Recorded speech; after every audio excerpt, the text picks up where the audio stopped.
Have you ever been browsing the internet and you see something cool in Japan, and then you're immediately shot down because it's only open for a limited time? Japan sure loves its exclusivity. Like, I've only been living in Japan for about 2 months now, and already the brand Chipstar has gone through about 3 limited edition flavors. Please, Chipstar, bring back the soy sauce flavored chips. I miss them already. That, and I don't really trust your new lemon flavor that you present to me.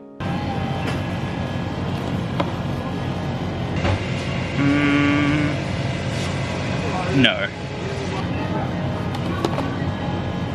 Arcades are very much the same, with the rotation of prizes in the machines being quite frequent, so if you go to an arcade and you see something you want, you should probably waste all your money right there and then, because next time you go, it might not be there.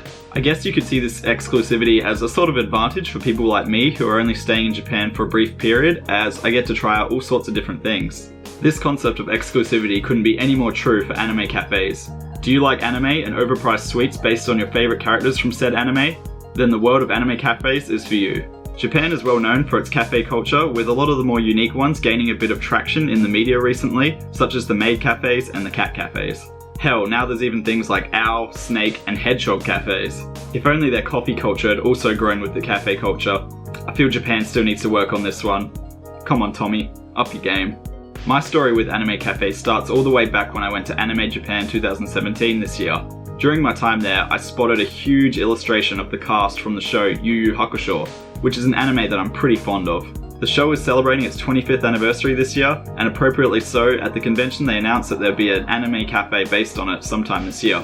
Words could not contain my excitement when I heard about this, especially since the anime cafe was coming here to Ikebukuro. The cafe opened in late April and is around until about July, and because of this short time period, to go there you have to go online and attempt to reserve a seat. I say attempt because whatever time slot you choose, you're actually put into a raffle, so you have to wait about a week until you actually know if you've got the reservation. Fortunately, I won my reservation and I was all set to go to the cafe.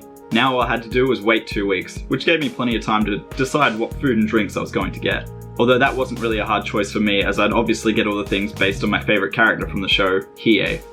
Finally the day had come, but unfortunately I had one class at university, and it's safe to say that my concentration levels were pretty low due to the excitement.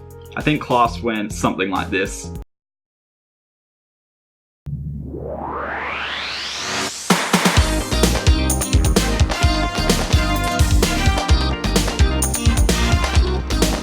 As soon as class finished, I hurried my way to the cafe.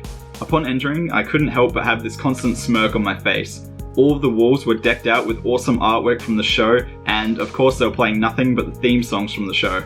Reservations were made into blocks, and each block was about 90 minutes, so I had about this much time to decide what to get and eat it. I ended up grabbing 2 drinks, the first of which was on the main character Yusuke, and the second one, of course, on Hiei. Each drink came with an individual coaster so you could collect them all. My main meal was a black curry based on Hiei's special move, something that I will probably butcher if I try to pronounce it, so I'll just let this clip of Hiei take it.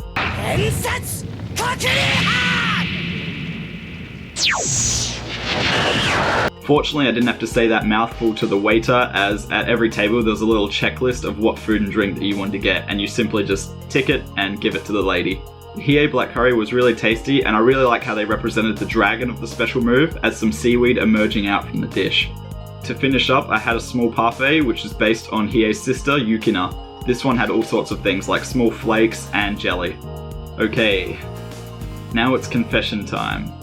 I may have accidentally booked 2 slots in the same week, and so 2 days later I returned to the cafe.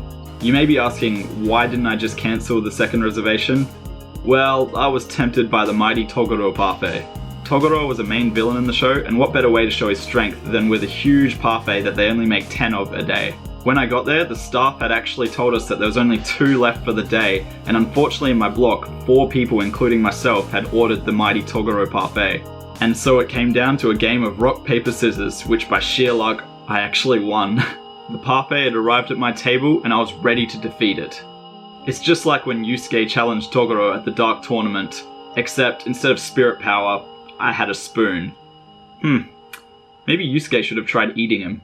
It was a long and tough battle, but eventually I proved victorious, even if I did feel like death immediately afterwards. After going to the same anime cafe in the same week twice and eating way too many sweet things, do you know what the best thing to do is? That's right, go to a different anime cafe the following weekend with some friends.